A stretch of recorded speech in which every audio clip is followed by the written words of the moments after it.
Hey friends, I love plants, but I also hate some of them.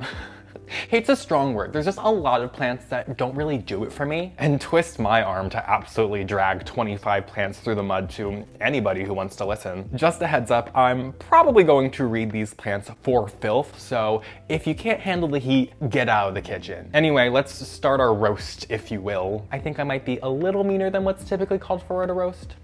A Pippernum Shangri Ooh La La. It looks sick, malnourished, diseased, just incorrect. I can't find the appeal even remotely with this houseplant. I think just the fact that it's another variety of pothos for people to collect is like the only thing this plant has going for it. I feel like they just like slapped a fun name on a subpar plant and that's about it. Calathea White Fusion, probably one of the worst plants in existence and the first plant I ever blacklisted when I was a plant buyer. I've never met one without spider mites personally. Plus, as soon as they start to deteriorate, they just look awful. Calathea Yellow Fusion. We actually managed to make one of the worst plants in existence even worse by making it just look sickly to begin with. I really don't know what they were thinking when they came up with this one. It's bad. Filadyne Burkin, a true plant marketing scheme. Let's create a philodendron with variegation that looks like a virus and name it after a luxury item to see if we can get people to buy it for a high price. Oh, and the terrible variegation?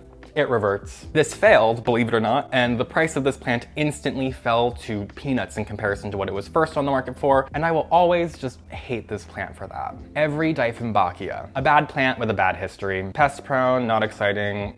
Need I go on? Get a Chinese evergreen instead. Philodendron Florida Ghost. Once again, a plant that looks like it either has a disease or a virus. I'd rather spend a fraction of the price on one of the many plain green philodendrons that have the same exact leaf shape. Ficus Benjamina. You can just look at one of these plants and that's enough of a reason for it to drop its leaves. While no one can deny it's a classic houseplant, it's just not maintainable enough to be worth your dime or your time. Fiddle Leaf Fig. I don't necessarily hate this plant, I just hate what social media has done to it. Everyone wants one and loves the way that they look, and they bring one home and they put it somewhere convenient for them visually, but not necessarily convenient for the plant to grow. And then they hate it when the plant inevitably dies and they've wasted their money on an expensive tree. In layman's terms, it's a basic bitch houseplant. Braided snake plants. This is not how plants are supposed to look. We want a natural, of the earth look with our houseplants. Are you actually gonna keep braiding it? Either way, the plant's going to look ridiculous once it starts actually growing. Although I feel like the people who probably buy these plants are people who know nothing about houseplants and they're probably just looking for some kind of niche greenery for their desk or their cubicle in their office or something. So I guess in those conditions, they're probably gonna look the same for a pretty long time. Anyway, if you truly enjoy the look of these houseplants, that is good on you. Somebody's gotta like them, I guess. Bunny ear or prickly pear cacti. I don't like plants, or people for that matter, that hurt me, and this plant has hurt me many times. This group of cactus, scientifically known as Opuntia, have little tiny hair-like spines known as glaucids that form in clusters on the plant, and if they get on your skin, they are going to get stuck in your skin. They're extremely difficult to remove and they are very irritating. I literally will not get near them anymore. Without a doubt, one of my least favorite groups of plants out there. Monera Obliqua. So how are y'all doing that bought one of these for over $1,000 a couple years ago, now that they are literally everywhere for $100 or less? Adansonii should have been good enough for you. Take it as a learning lesson. English ivy. Although iconic, it is another pest-prone houseplant that I will not be growing in my home. It's also incredibly invasive in the United States, so at this point, this plant does not deserve my support. Fatsia. It looks like a weed, and I like plants that look like weeds, but this one just, I don't know, it like doesn't even look like a houseplant. It's also a spider mite magnet, and I think it's ironic that its most prevalent cultivar is called spiderweb and the leaves just look like they've already received spider mite damage. It's just not for me. I do, however, appreciate the bigeneric hybrid between Fatsia and English ivy, which is called tree ivy. I just think it's pretty cool because it's a hybrid that's made out of two plants from two different genera instead of just one genus, which most hybrids usually are. Inch plant. Love the way it looks. Hate the way it grows. It's difficult to maintain over long periods of time and in my experience usually finds its way to the garbage within its first year. Alocasia, anything and everything. So many reasons. Spider mites, other pests, constantly loses leaves as it's growing new ones, high humidity lover, difficult to get the watering right, can go dormant in the winter time. Should I keep going? They do look cool, there's no denying it. And I do have a couple that I grow in my home, but I would never consider bringing one home as a large floor plant. Corn plant, the most bachelor ass frat boy boy-esque houseplant out there. I feel like college boys buy this plant for their first apartment and they call it their palm, and they probably give it like a stupid name or something. Actually, the names are probably hilarious, but I think I've painted enough of a picture for you. Majesty palm. Not a houseplant, so it shouldn't even be on this list, but that's why it's on this list, because it's often sold as a houseplant. They're meant for patios and pool areas and porches and balconies in the spring and summertime, and meant to be replaced every year, hence why they are so ridiculously cheap in comparison to other plants sold the same size and stature at the plant stores. If you want a real large palm for your home, there are so many better options. VariegatedZZ plant. Once again, the trend of houseplants that look like they have a virus continues. The regular ZZ plant, amazing. The black raven ZZ plant,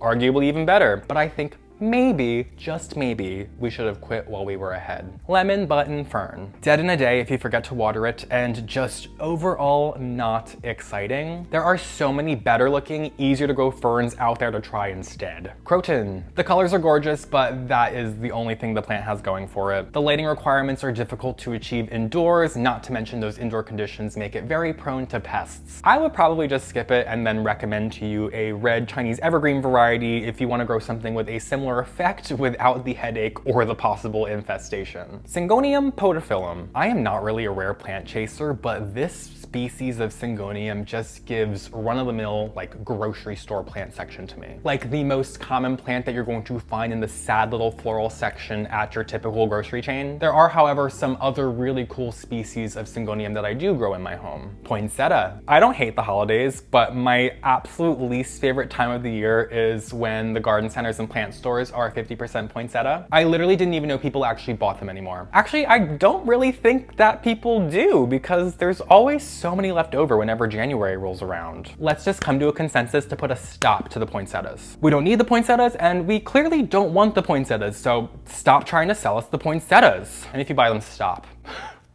I'm kidding, you can buy whatever you want. Calathea ornata, the epitome of the type of plant that I always refer to as future garbage. It's beautiful, but it's a type of plant that's meant to be enjoyed for the immediate effect, similar to a bouquet of flowers. If you love the look, but you want something a little bit more longer lasting and actually easy to grow, I would recommend the chocolate variety of Chinese evergreen. Damn, that's like the third time I've recommended Chinese evergreen over a different plant in this video. Chinese evergreens are great. If you're gonna take anything away from this video, let it be that. Waffle plant, it kind of looks dead to begin with, so I just don't really like it, but it doesn't really matter because in my experience, they're going to die pretty quickly after you bring them home anyway. Not worth your time or your money. More like blue waffle.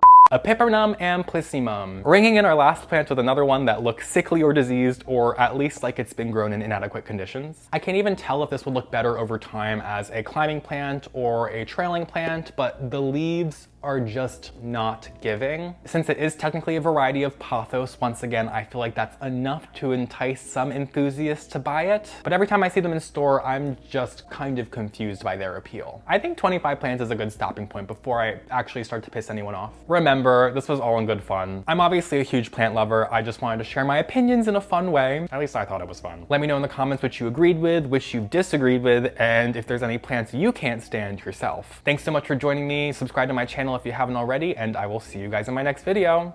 Have a great day.